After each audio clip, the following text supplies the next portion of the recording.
Hey, hello, how are everybody? I want to continue with the podcast, but these will be short mixes. I wanted to use timing aspects because of Jupiter is in a very good aspect to my natal chart. But let's begin. This is a channel. Again, let me introduce myself again. This is Will. Introducing you to, I want to say, a mixture of cosmobiology, but I strongly lean on Uranian. So that means that the hyper Neptunian planets, those, so to speak. Now, these is the beginning introductory topics that we're using, and I'm focusing mainly on midpoints or half sums. That is used terminology in Uranian. So I'm going to keep it more simply to cosmobiology, but for those who have expertise or knowledge base in Uranian astrology, they will see. They can kind of convert that to each other.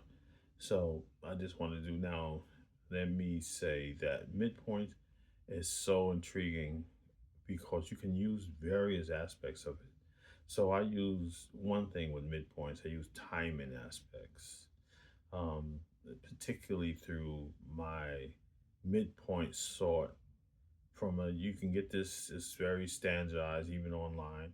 Your midpoint sorts of in the 360 format degree. This will give you, just like if you was looking at the regular chart without Uranian techniques, without midpoints, we're just using the traditional aspects, which would be the conjunctions and the squares and the oppositions and the semi conjunctions and so forth.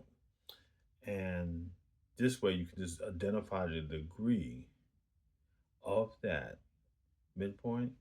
But I want you to do a little extra step. Learn to, or this coordinate, you can get that out mostly on the same printout format. The declinations of your midpoints too. Those will come in handy as we progress through these series of podcasts, pardon me, in astrology and the midpoints. I have other knowledge base and other systems, but I just wanted to prefer to just use that as midpoints for me. They're very easy to convey and they're very easy to use no matter what systems of astrology. When I'm referring to systems, I'm referring to different formats or platform in astrology, if you will. There is traditional astrology or Hellenistic astrology. There is Horary astrology. There is meteorological astrology. Although I haven't heard as much as popular, but it's probably just maybe I'm not connected with that circle.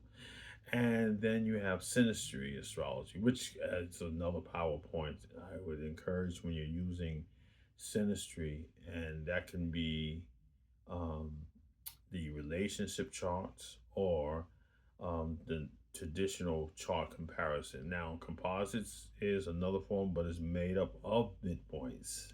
So that's even in itself, that's the reason why I'm using it in that listing or order. So, enough for the dynamics. One thing we'll encourage, not required for what we're doing now, and it's not required even later on. It is your choice if you want to learn some of the Iranians, right? We use dials too. This is cosmology has the 90-degree dial and the 45-degree dial and so forth.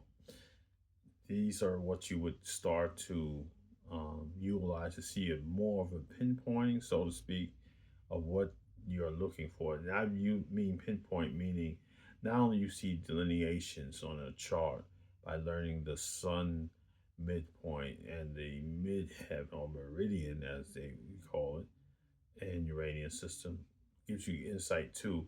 But you can also use this as other people, planets that comes in the contact of where your midpoints is at the sun meridian.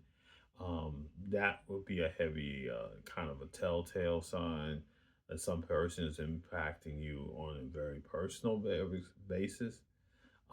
It can reframe to a very close relationship or professional through that.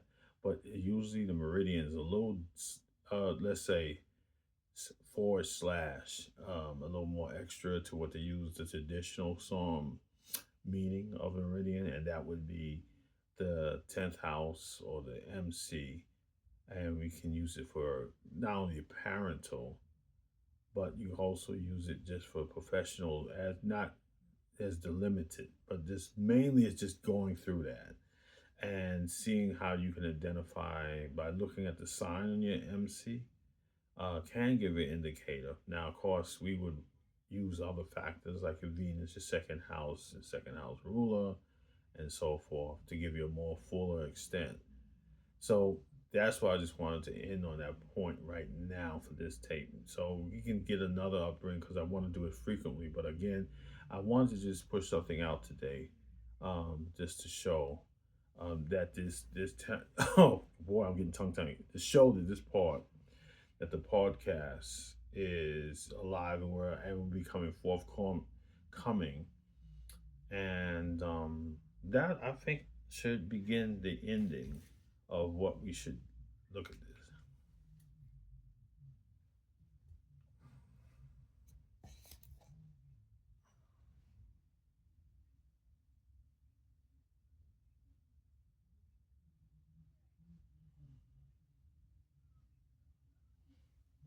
What was again?